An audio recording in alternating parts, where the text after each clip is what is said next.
Let's do this. We got a bunch of stories, but let's start with yours because you've done a local interview, but is this like the first big discussion you've had about what happened on January 6th?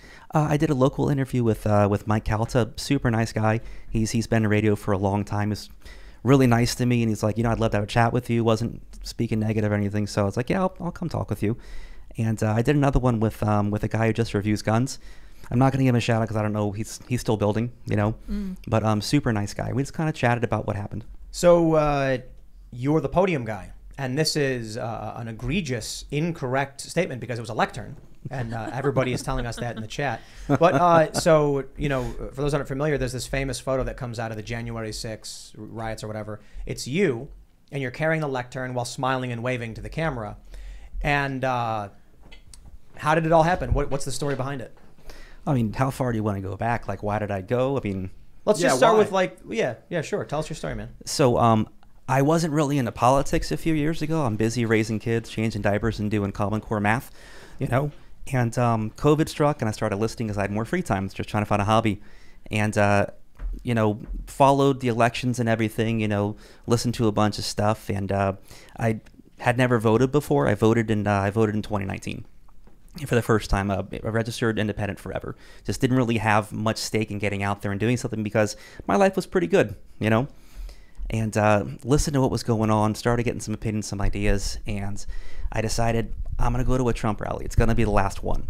I'd never been to one before. I always listened to the guy. His Twitter was hilarious, So I bought some tickets with a friend of mine, and we just headed up there.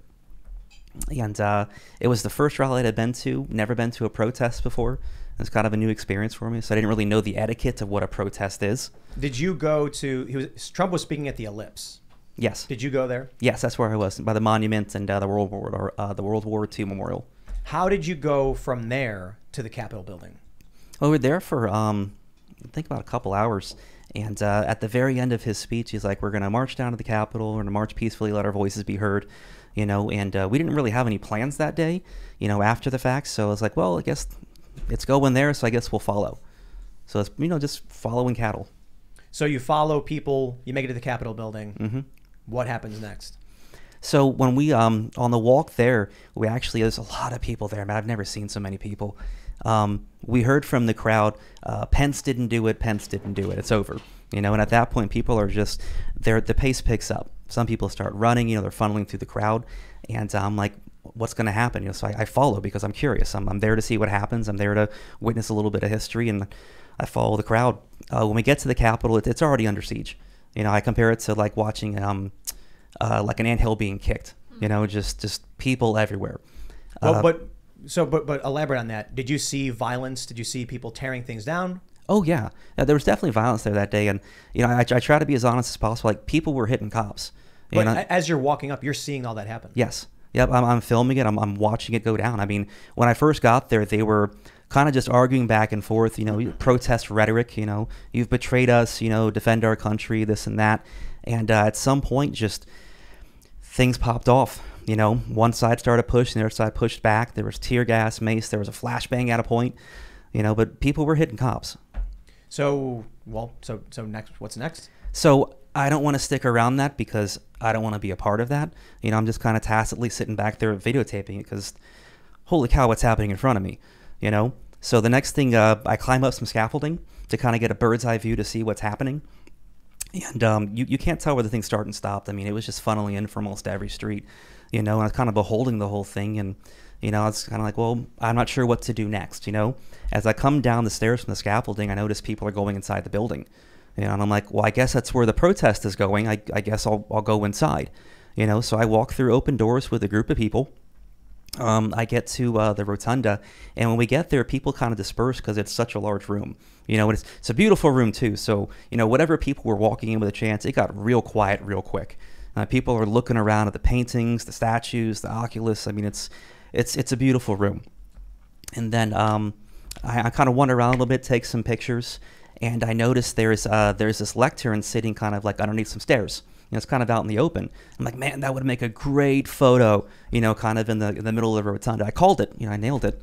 And so I take the lectern out, I set it down, I give a short speech, and then I go wander around a little bit more. So that was that photo of you carrying the lectern was You took it from under some stairs and then what? You put it down somewhere? I put it down in the middle of the rotunda. And then you started talking to people? Yeah, or I gave a short speech. It was like 3 lines, kind of LARPing politics, and I left it there. I didn't put it back where I find it, so shame on me. But after that, I walked away. I went down.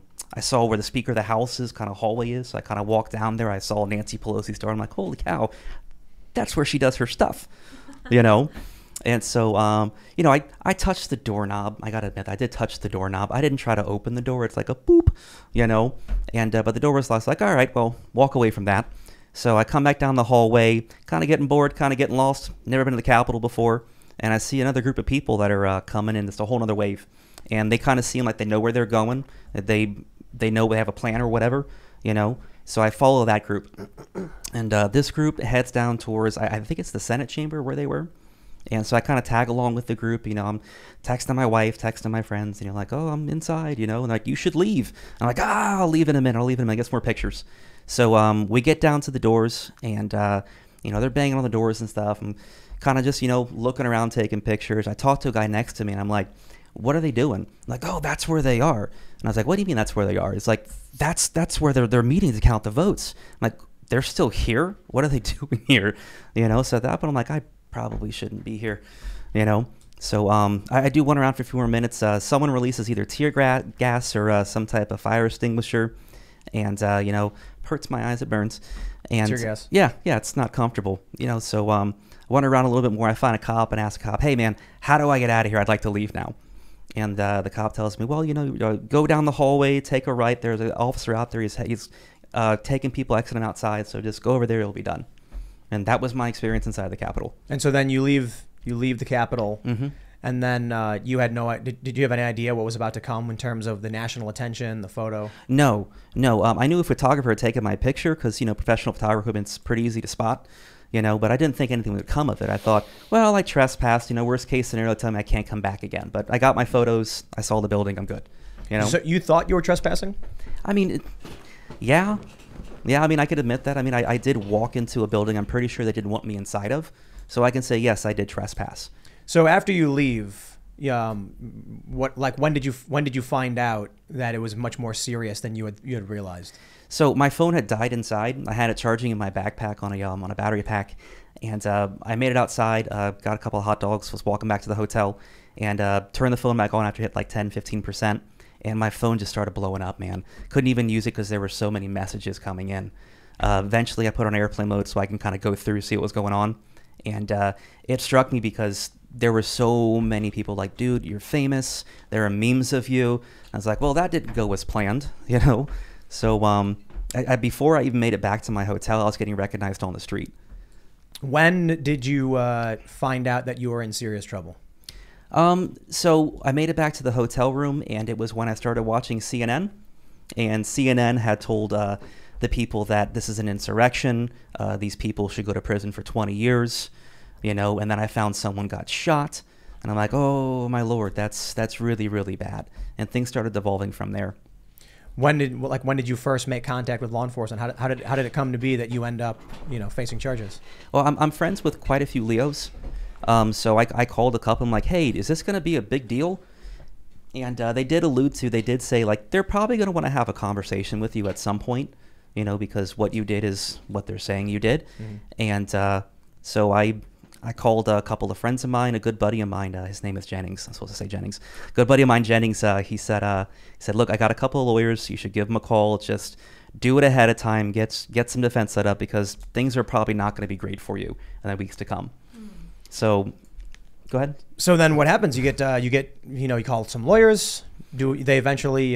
Do they make contact with the feds, or the feds come to you, or what? Yeah. So my attorneys, David Bigney and Dan Eckhart, fantastic people. I highly recommend them. I'm also shout them out.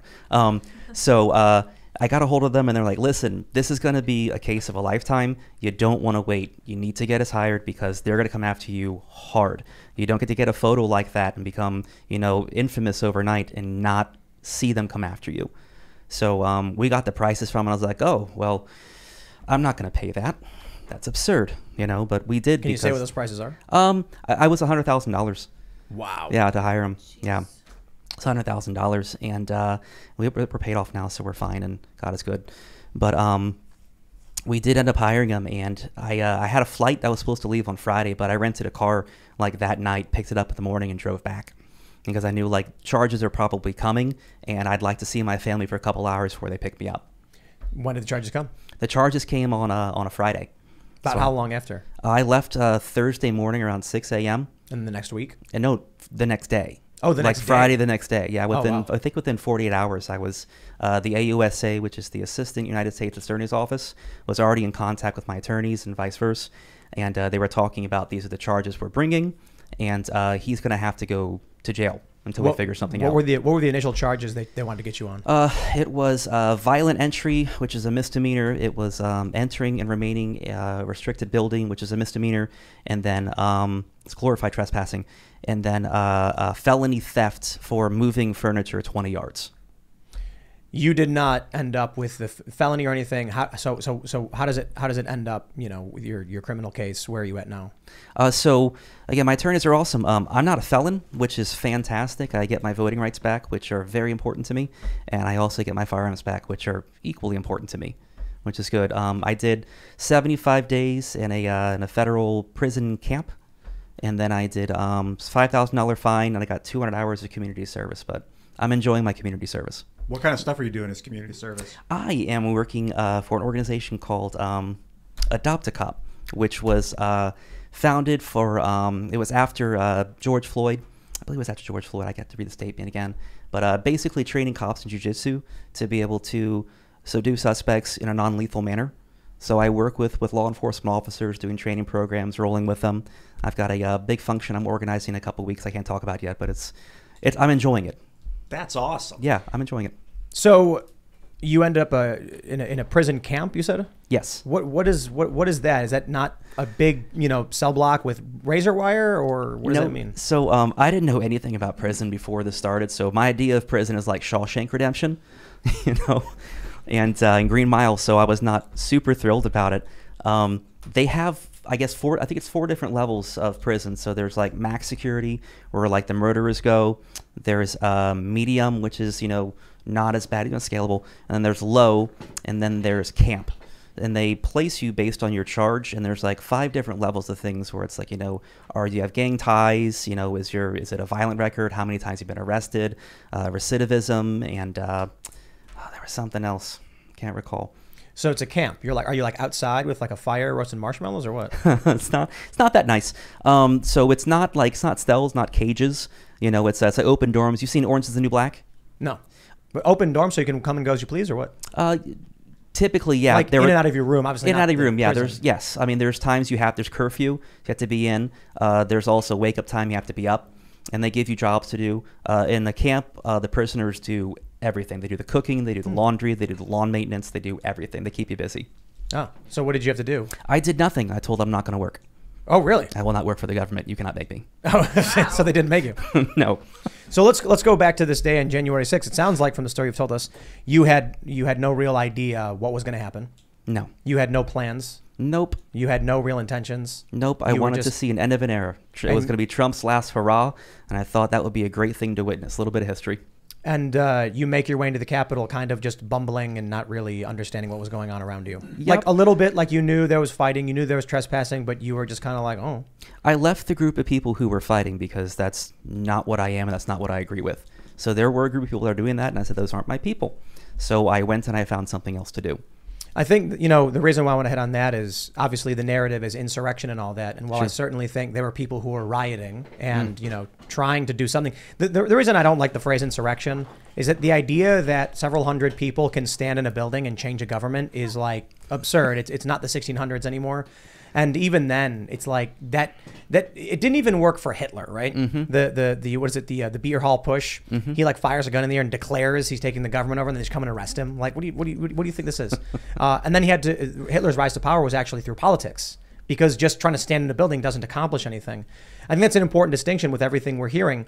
Especially with your story, obviously it doesn't speak to the people who were fighting, and one guy was like brutally hitting a cop. He got serious charges, and he should be in prison for that. Absolutely, you don't go and beat people for any reason. No, But I think the important thing is that a lot of the people who were there, there's two things. One, in your case, you knew they were fighting. You knew you were trespassing. Mm-hmm. You got convicted. You pleaded to a misdemeanor charge. Mm-hmm. Then you went to prison. There are some people who watched the police open the door and fan them in. Yes. This guy, what was his name? Matthew Martin, I think his name was. Is that his name? Acquitted on all charges. Because the judge said there's a video showing a cop waving him in. And then the cops are saying, I agree with it. And then cops taking selfies with people. Mm-hmm. Getting to fully understand this is extremely important if we're going to, actually move forward with this, like in this country and try and solve these problems. Well, it's case by case. And I think the problem with calling an insurrectionist or calling me an insurrectionist, never an insurrectionist, is you're generalizing statements, right? It is case by case. Some people did some things, some people did other things. But to blanket statement everything is, I think, horrible. So I tell people it's kind of like looking what happened with the Summer of Love, right? I'm sure there were a lot of people that showed up to a protest that turned into a riot, and I support protest in all forms. If you're angry about something, you don't like how something's going, go protest, go vote. You're allowed to speak currently, but go do something about it, not violent. Don't encourage that. But I tell them, you can't just call all the Black Lives Matter all rioters, because there were a lot of people there that were just protesting, and so I won't blanket statement that at all. I won't. But I want the same courtesy also given to some of us that were there that were just protesting. But there is still, at these Black Lives Matter protests and on January 6th, there are people who, I guess January 6th is a little bit different, but for these protests where Black Lives Matter, for instance, in Portland, were throwing firebombs, there were people who were providing cover, whether intentionally or not. And at a certain point, it's kind of like if you're standing there and you're watching people throw firebombs at a building and you're like, well, I'm going to remain a part of whatever this is. Like at a certain point, you are playing a role in that. Sure. So I guess maybe the same thing extends to us as well. Like, if we saw things and didn't leave, maybe that extends to us as well. Well, you have to by that logic. Yep, I think so. And I want to draw the distinction between the people who were let in by cops and the people who were there watching the fighting or fighting themselves. Sure. The issue with that is, I certainly don't think you deserve to be called an insurrectionist or be charged with felonies because other people were fighting, but you were part of a riot. The police have to deal with you as much as they have to deal with people who are fighting, but the people who are fighting are the ones causing the problem. And then, be it Black Lives Matter or January 6th, being part of this big crowd and coming in and coming out is straining the resources to try and stop the violence. Absolutely. And I think I don't know why they're putting so many resources towards it. There's plenty of other things that I think most people would rather have solved than a couple of people who are walking around taking selfies. Well, low-hanging fruit. That photo of you is iconic. Yeah. Everybody's seen it, and it's, the look on your face is confidence. So for the left, they view you as this arrogant guy who is engaging in this behavior with no remorse. And on the right, they view it as defiance. Sure. Not to everybody. But so, they have to strike at symbols. Sure. And I think so, it is biphasic. You can feel multiple emotions at the same time, So there's part of me where it's like, holy cow, look where I am, So a smile will definitely come from that, where it's you're witnessing history and things are going crazy. So maybe it's a nervous smile, maybe it's anxious, but at the same time, there's also fear that I'm feeling at the same time, because where is our country going and what the heck is happening here? So you somehow managed to, you got approval to come on the show. Is that what happened? I did, yeah. Initially, it was a no. I requested my PO office. It's probably going to get me in trouble. It's fine. I requested my PO office, hey, I'd like to go travel to do this podcast. It's, I watch you guys all the time. I thought that'd be a really good experience. And he seemed pretty cool with it up front. And the reason I had to ask to travel is because part of my restrictions being on probation or supervised release is I have to stay in the Middle District of Florida. I can't leave that. I've been there for the past almost 2 years while I was under pretrial indictment. So the opportunity to travel is I really want to be able to do that again. So I contacted the PO. It's like, it shouldn't be a problem. Let me run it up the ladder, and we'll talk about it. A couple of days pass, it's like, why don't you come in and we'll have a conversation in person. So I come in for the conversation in person, and it's implied, and I don't want to throw it in the bus because these people are just doing their jobs, and we can debate that later, but he's like, we got some emails, we got some information that maybe it's not the best time you do that. They said, you can't make any money right now. You would be profiting if you came. Like, oh no, I'm buying my own plane ticket. I'm renting my own car and getting my own hotel. I won't even eat food from you guys because I don't want anything, And he's like, well, the timing's also bad. Midterms are coming up. You got to consider your wife's job. You got to consider she may lose it if you get in the media again. They'll write stories about you again, and the true. death threats will come. And I'm like, all those things are still happening. Doing this or not, I still get letters in the mail, threatening my family. My wife still gets reviews from patients that are not her patients, giving her 1 star, messing with her credibility. And the news is still writing stories about me. They put together a montage a couple of weeks ago of all the things I did in the Capitol, So, I mean, nothing's really going to change except for maybe there'll be one extra story this week. I thought for sure you walked out of there with the lectern, so it's nice to know you put it back down. I thought you just walked home with it or something. But that's the thing. A lot of people believe that you took it out. You left with it. Well, because people like Jimmy Kimmel came out and said, this guy stole a lectern. Yeah. Like, how? That's interesting too, because for all anyone knew, you could have just picked it up and then put it down, which is essentially what you did. So they told you it was not a good idea, or they outright said you can't do it. It was a no up front. It was a no up front. We got a supervisor in the meeting because I wasn't taking no for an answer because it's a free speech issue. Right. I'm allowed to speak. There's nothing in my plea deal saying I can't speak. It just says I can't profit, for the next 5 years. So if I get a chance to speak, I'm going to speak. And it's not about money. It isn't. I mean, like if they wanted a lifetime plea deal where I couldn't make money, it's like I'm not signing a life sentence with you people. It's not going to happen. So 5 years seems more adequate. We got to talk down to 5 years. But it's not about the money. It's about being able to speak and tell people what happened. And for the life of me, we have all of these people who weren't there telling us what happened. Yeah. We don't hear from people who were actually there speaking about it. And I think we're doing a disservice to the American people by not asking people who actually saw things and were actually there. So then initially it was a no, but then it turned into a yes somehow? It did. I reached out to my attorneys, and they are magicians. Within an hour of a phone call and conversation, I won't speak about who they talked to or what they said, I got an email saying, send me your travel itinerary. I kind of feel like the email was, if you don't let him speak, the story will be even bigger when you denied him the right to speak. I think it's definitely that, because they had hinted, well, we'll take it before the judge, a Pontius Pilate effort. It's like, we're not telling you no, but we're going to ask the judge if we can go. And I explained it to my attorneys, and he's like, there's no way a judge is going to put his name on, you're not allowed to speak, And that's kind of what we chatted about. And lo and behold, within an hour, I get an email. So here you are. And how have things been since? You mentioned you're still getting death threats. People are going after your wife and things like that. What's it like? I mean, you're in Florida, which is good. Where the God King reigns. Yeah. So how is it? What's been happening after since then? Well, we live in a pretty red bubble where we stay. So I have a lot of local support, like a ton of local support. Do people do the wave to you when they see you? It's constant. I have a couple. People will take pictures with me. They want to buy me a drink, or they want to buy me a sandwich. Like, oh, you're a hero, you're a patriot. I'm like, I moved furniture 20 yards and someone took a picture of it. Isn't that crazy how that happens though? It's like you made a mistake going in there. Obviously, you did relatively little. But it's become such a powerful symbol for both the left and the right. Well, I think a lot of what I hear is people say, I wish I was there with you. I'm glad you said something. I'm glad you did something. I have people saying, like, I wish you would have taken the lectern and, shoved it, somewhere to the who owns it. And I'm like, well, no. That's not good. Like, that's not how we win the culture war.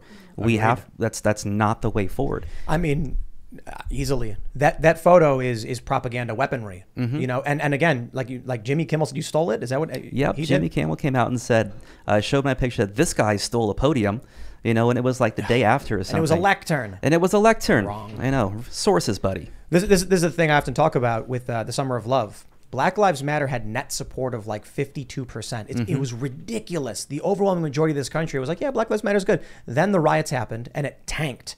The support for Black Lives Matter dropped lower after the riots than it had been in the lead up to George Floyd's death. When George Floyd died, Black Lives Matter support skyrocketed.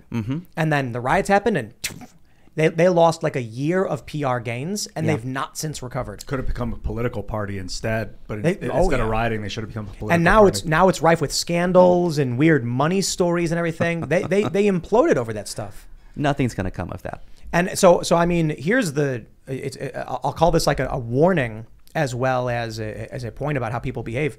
When I've been reading about, obviously I read about Civil War all the time because I won't shut up about it, right? And I was thinking recently that it's not a civil war because civil war implies two organized factions in some capacity fighting. And I would say, okay, if you're talking about information warfare and political civil war, definitely. But if we're talking about will this lead to states seceding and fighting, maybe. But I said I wanted to revise that because it may actually be more revolutionary. You know, James Lindsay mentioned that we're in some kind of revolution. You take a look at the splitting factions within law enforcement and the federal government. And then I started reading about, more about Weimar Germany because I've read a little bit. And I've read it before about the beer hall push, which is, Hitler went into the Munich beer hall and then fires a gun in the air and is like, we're taking over. And then they come and arrest him. I think some people died. And then he goes to jail. I think he got like a 5-year sentence, served like 8 months, dictated Mein Kampf. Then he gets out. And then what do they do? Run for office. So I'll put it this way. That's a warning and also a point.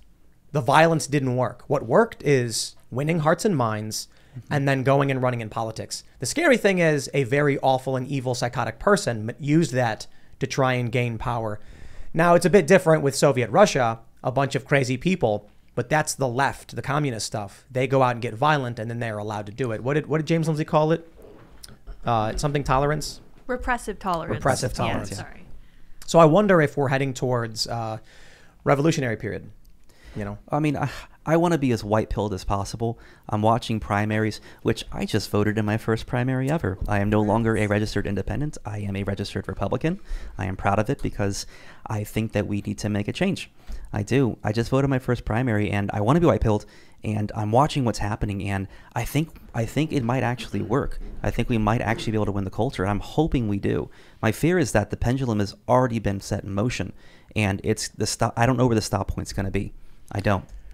With Carrie Lake winning, and it was a nail biter because the night before it looked like she was down a little bit, and everyone was like, "No way!" And the next day she swept every county, and it's like, "Oh, okay, there it is." That's what everyone expected to happen. She won. Then Hageman won. Joe Kent won, and we're seeing a bunch of primaries where America First populist types are actually winning, and it's like now more than ever is the time to tell everybody dude, back away from the violence. You're winning. You're winning on these fronts. Now's the time to go out, rally your friends, go vote because you are winning.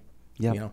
I sense like it's a global revolution is kind of what we're in the middle of right now. It's a conscious. When I started YouTube in 2006, my channel said a revolution of the mind. I found out years later that's what Mao called his cultural revolution, revolution of the mind. Oops. And I'm glad I got away from that leftism cult mindset because I was really like, family is whatever you're familiar, it's whatever you want it to be, kind of weird, like going that postmodernist route. But I definitely think because of the internet or along with the internet, people around Earth are realizing that they're under a boot of totalitarianism. A lot of people are, and they want out. They like American republicanism. They love the idea of free speech and Second Amendment rights. A lot of people are able to communicate through their governments without their government intervention, and are kind of.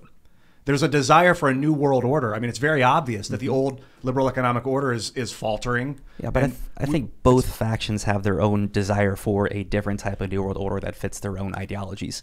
And I think that's where we are right now.